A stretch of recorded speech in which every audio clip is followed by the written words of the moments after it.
안녕하세요. 창조와 치유의 숲의 김서은입니다. 오늘은 가족 세우기 6번째 시간으로 죽음, 질병, 무기력 세우기에 대해서 한번 알아보겠습니다.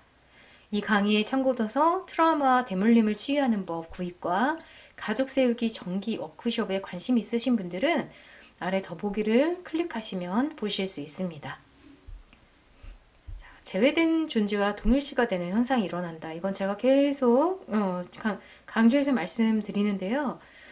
예를 들어서 애석하게 일찍 죽은 가족원을 애도하지 않고 제외할 때 그와 동일시돼서 질병이나 무기력, 자해나 자살충동, 우울, 죄책감, 각종 중독 등에 시달리는 후손이 생길 수가 있습니다. 이거는 말씀드렸죠. 비워진 자리는 반드시 채워지게 되어 있는데 제외되면 그 밑에 있는 후손이 그 윗자리로 올라가게 되죠. 자, 우리는 어떤 사람을 제외합니까? 예를 들어 자살을 했거나 범죄를 저질렀거나 친일 행위를 했거나 집안 재산을 말아먹었거나 또는 뭐 장애가 있거나 두 번째 부인 또 그 첩의 자식들 우리가 소위 수치스럽다고 생각하는 사람들을 제외시킵니다. 자, 여러분의 가족원 중 제외된 사람은 어떤 사람일까요? 생각나는 분이 한두 분은 다 있으실 거예요. 예. 자, 그런데 이 우리 내면에서 제외된 가족원이 공동체에 귀속될 때 사랑의 질서를 회복하게 됩니다. 귀속된다는 건 뭡니까? 네, 존재하는 그대로 그 사람이 했던 그 행동 그대로 있는 그대로 그냥 동의하는 것을 귀속한다고 말씀드릴 수가 있습니다. 자, 영혼의 풀림은 이별을 요구한다. 질병으로 고통받는 경우 부모의 운명이나 짐을 대신 지려는 자녀들의 충성심인 경우가 많습니다. 이것을 우리는 눈먼 사랑이라고 이야기를 하고요. 이 왜 눈먼 사랑을 왜 할까요? 눈을 뜨고 사랑하지 못하고 이것은 부모에게 귀속되고자 하는 무의식적 욕구입니다. 부모가 알았던 질병이나 심리적인 것이든 육체적인 것이든 그걸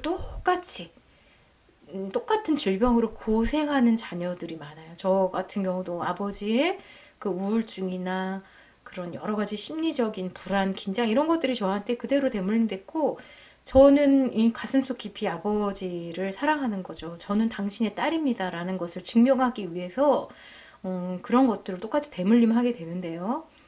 그래서 영혼의 풀림은 이별을 요구합니다. 즉 무슨 말이냐면 부모의 운명으로부터 내가 등 돌릴 수 있을 때, 부모의 삶을 있는 그대로 동의할 때, 부모의 짐을 부모에게 두고 떠날 수 있고 그럴 때 자녀는 가볍고 행복하게 잘 살 수가 있는 것이에요. 부모를 부담스러워하면서 빨리 부모 곁을 떠나려고 하는 경우나 떠난 다음에는 찾아뵙지 않는 자녀들이 있어요. 왜 그럴까요? 네.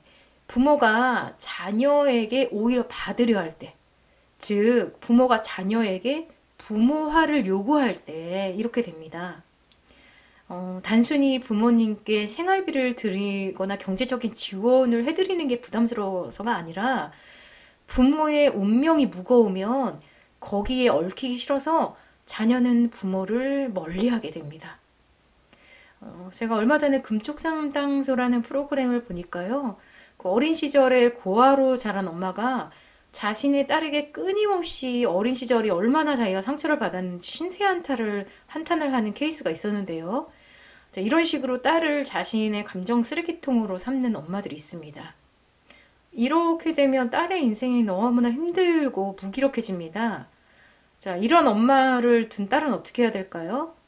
예, 엄마가 신세 한탄을 하려는 기미가 보이거나 뭐 아버지 욕을 하려고 하는 기미가 보이면 바로 도망쳐야 됩니다. 예, 엄마는 자신의 운명 안에서 일어난 일을 딸을 통해서 해소하려고 하면 안 되죠. 본인이 스스로 상담 치료를 받던가 해서 본인 스스로 책임을 져야 합니다. 자, 가족 세우기에서 자폐와 정신분열은 질병으로 보지 않습니다. 자폐와 정신분열이 있는 곳에는 언제나 제외된 누군가가 있다는 것을 우리가 가족 세우기 세션에서 항상 볼 수가 있는데요. 자폐 또는 이런 정신분열 환자는 전 가족을 위해서 무거운 운명을 지는 경우가 많습니다. 이들이 대신 짐을 짐으로써 나머지 가족원이 건강하게 잘 살 수 있는 것을 보게 되는데요. 이런 무거운 운명을 짐진 분들을 돕고 싶다면 전 가족이 함께 이런 세션을 진행하고 전 가족을 도와야 됩니다.